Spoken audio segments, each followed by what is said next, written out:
What's going on, guys? And it's been a couple of days since the great big Destiny DLC trailer that I was all hyped up about. And now that I pretty much calmed down, cleared my head, waited for a little bit more info to come out, I'm ready to go over and go back through all the bits and details and sum it up for you, because no one wants to go through and read all this shit. Have me do it, and I'll sum it up for you in a quick little video. So, starting off, as for the Taken King. Taken King is a story, of course, and they're going to be focusing way more on story, as what I've heard through people that have gone to E3 and actually played it. They say the story is much more, well, in depth. There's actually parts that are more cinematic than they are gameplay. They are still be fighting. They say they're not doing a complete 180. It's still Destiny, but just a little bit more clarity as to what you're actually doing. So the Taken King is actually Oryx himself. He is the Taken King. The Taken is his, I guess, army, and the Taken are pretty much darkness itself, is what I'm kind of getting the vibe from. And what they are is they kind of symbolize old races. That's kind of bad, because that means Destiny is still lazy. They don't want to recharacter and remodel everything. So it's, I guess from a developer standpoint, that's kind of easy. We don't really like that. We see it. We think you're lazy, Bungie, but I mean, whatever. We're still gonna play it. What does it matter? So, still sidetracking myself as I always do. The Taken are what the races are, and they're taken pretty much literally. That's why they're called the Taken, and they're taken. I can't stop saying taken. They're taken from the races and made into these Taken. God fucking damn it. So there's army. They're pretty much made of darkness. They look like things you've seen, and it's pretty cool. Here's a picture of the Taken, and also a picture of the new Hunter subclass, which I'll go over right about now. The new subclasses, there are 3 of them, one for each class, and what they are is they're the ones you didn't have previously. So if you are a Titan, congratulations, you now have Solar. Solar is called Sunbreaker. Sunbreaker is actually really cool. I think it's the best one. It is almost like Arcblade for the Hunter, except a lot of differences. The super is called Hammer of Soul, and what it does is you summon a flaming hammer and wreak destruction down upon your enemies. There are a couple of perks, you know, the little things that you are able to get and enhance. So the first row probably is Thermite Grenade. Well, that's not the thing, it's the thing you throw. And that grenade explosion sends line of fire towards your target, so it's almost like a claymore that's directed right at the person. So there's Sunstrike, which ignites your enemies with a heavy solar strike. Pretty straightforward there. Then there's Firekeeper. Hammer of Soul lasts longer, and you gain overshield while standing next to and near a sunspot. Sunspot is usually what the warlocks over that have solar use their grenades. They throw them, and the big ball of looks like a sun. That is what it is. So there's gonna be a lot of coordination involved, cooperation. People gotta talk. They gotta use their things. Like, hey, I'm running out. Can you throw it on a sunspot? Pow, you're going a little bit longer, and everything's all happy. Onto the Warlock. They have Arc now, and Arc is called Stormcaller. Stormcallers, they manipulate Arc energy, focusing the body and mind to channel and chain the lightning. The enemies are given fair warning, flee from battle, and face a storm. That is a quote I read. I'm not that good at words. Their abilities. The super is called Storm Trance. It looks like a Sith Lord shooting lightning from the fingers. That's all it really is. What it actually does say is chain arc lightning from your hands. So yeah, I was pretty much right.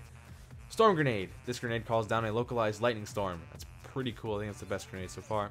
There's Thunder Strike, deliver an electrocuting melee strike at extended range. Perpetual Charge, getting grenade kill recharges your melee.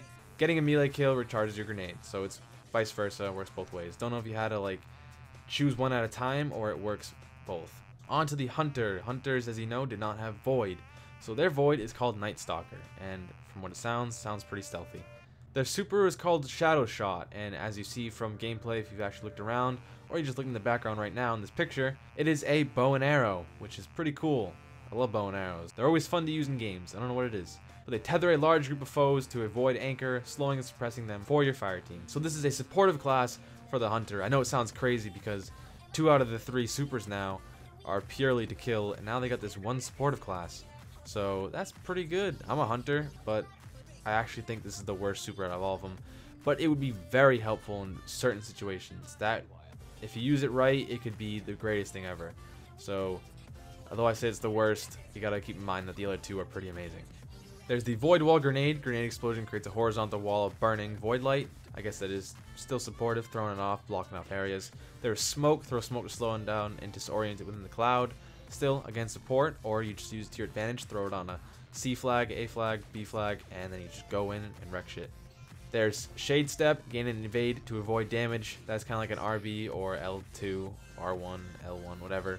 You go Sidestep, and then you're just out of the way. Don't know how far it is. It might be extremely far because, as we know, the hitbox is kind of a little bit enlarged. So, and also you can't really see the bullets coming unless it's like a boomer shooting at you where the bullets go really slow. Then you could dodge it, but still, don't know how that's going to be incorporated.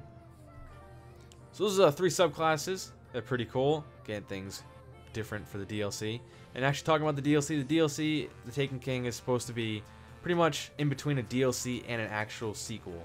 So it's going to be a rather large game bonus. They're kind of going with the World of Warcraft thing. They're going like Blizzard. They're going to come in. They're going to drop a DLC. It's going to be massive. It's going to have people playing for a long time. I would expect a lot more than just 2 light levels. I would think it'd probably go all the way to 40, honestly. That would make sense to me, but I probably can be proven wrong, and I probably will be. Now let's go on to the part that I think is one of the biggest things, and that is the bosses in general itself. Like Oryx, he has the greatest character model I've seen. He's generally scary. That's something I want in a game. I want to be able to go up against a boss, look at him, and say, oh crap, I don't know how we're going to do this. See, Crota, he looked like a knight, enlarged, you know, skeleton-like, kind of see-through, but still, nonetheless, a knight. Now then there's Oryx. This guy has wings. What the hell? He's also jacked. He looks massive. You've also seen the other bosses. There is that Cabal one who has like robot wings. Don't know how that is like physically impossible, but still, he's got a different character model. He'll be jumping around. He'll be annoying as hell, and that's different. Don't know if I'll like it, but I appreciate the change. There is this one see-through fallen wizard slash like looks like a baby Oryx kind of. I don't know if that's Oryx himself like through a projection, but there's that. I wonder if it's a boss. Probably the boss of the strike. As you do know, with the DLC there comes a new strike. I don't know if there's gonna be more than one, but I guess we'll find out as the day goes on. Along with this strike, you get the new raid. It's the ultimate test. I want to quote that. That is from Bungie themselves, as they say, ultimate test. We Guardians, we always find a way to cheat the system or cheese it. And we get around, and next thing you know, we're taking down Atheon by pushing him off, or taking down Crota with 2 swords, or he just wants us to take him down. So with all these cheeses, Bungie puts it through the most testing. They literally try to cheese it themselves. So maybe this next DLC won't be as glitchy, but I guess Guardians will find a way. Again, sidetracking myself. God damn it. Alongside the raid and the strikes, of course, story missions. Story missions are going to be more in depth. Apparently, you can go read about, or I guess I'll just tell you right here and right now. There's a part where you go up to a Cabal. This is the first mission. You go up to a base, and this is on the Mars moon, because as you do know, they're adding new planets, and I guess Mars's moon is one of them. You did see Saturn in the trailer. I guess you're going to one of its moons, or more. And on Phobos, you go to a Cabal war base, and what you see is you don't kill anyone, but apparently all the Cabal are being killed. They're all crawling at you. They're kind of like struggling.